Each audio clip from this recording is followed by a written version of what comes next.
It's a strange feeling when you realize the people who raised you would rather celebrate someone else than check if you're even alive. The day I was rushed to the hospital after a terrifying car accident, my parents didn't show up, not because they didn't know, but because my brother was receiving an Outstanding Achievement Award.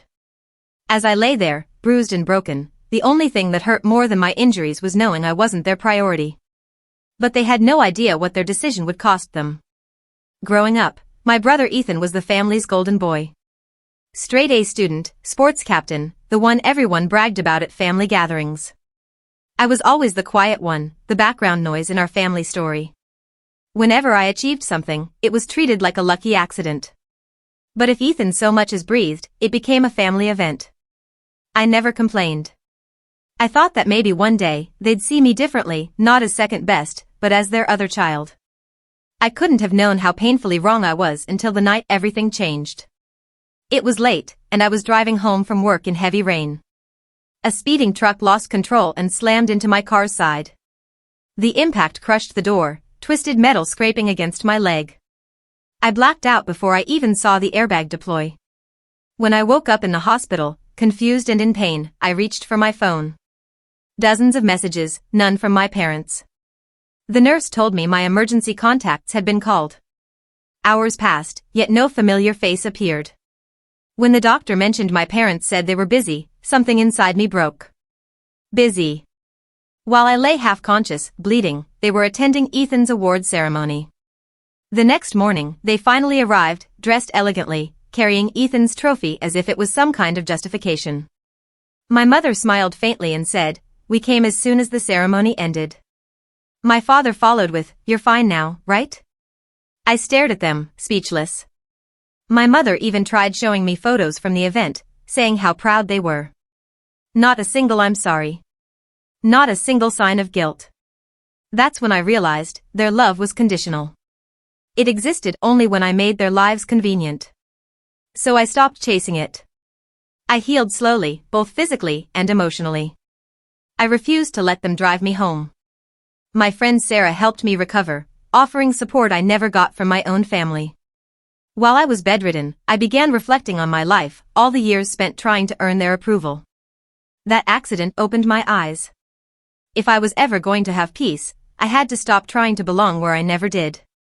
That's when the idea of payback formed, not out of anger, but out of closure. A few months later, Ethan and my parents decided to start a family business.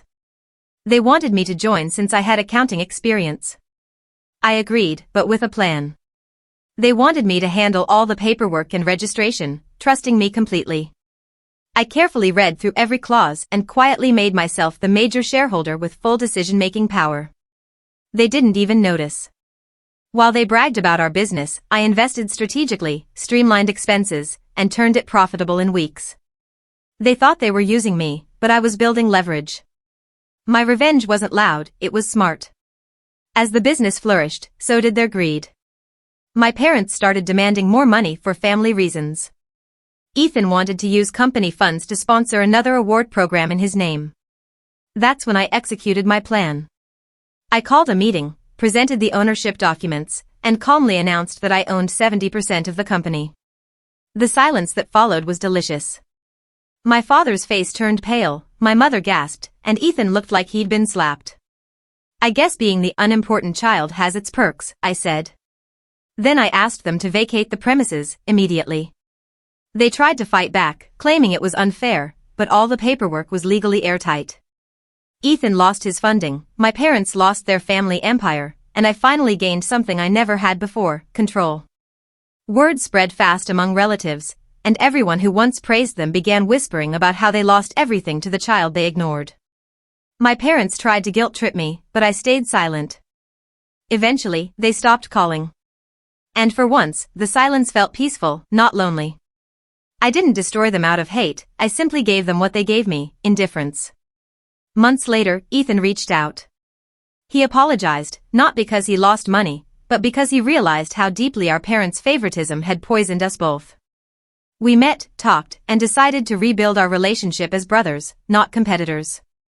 I learned something powerful through all this: revenge doesn't always have to be loud or cruel. Sometimes, it's just living better, stronger, and freer than the people who tried to break you. When you stop chasing love from those who withhold it, you find peace in places you never thought to look. In the end, my parents taught me a lesson they never intended to, that family isn't defined by blood, but by loyalty and empathy. I may have walked away from them, but I walked toward a better version of myself. My revenge wasn't the company takeover, it was finding strength in solitude and refusing to be the forgotten one anymore.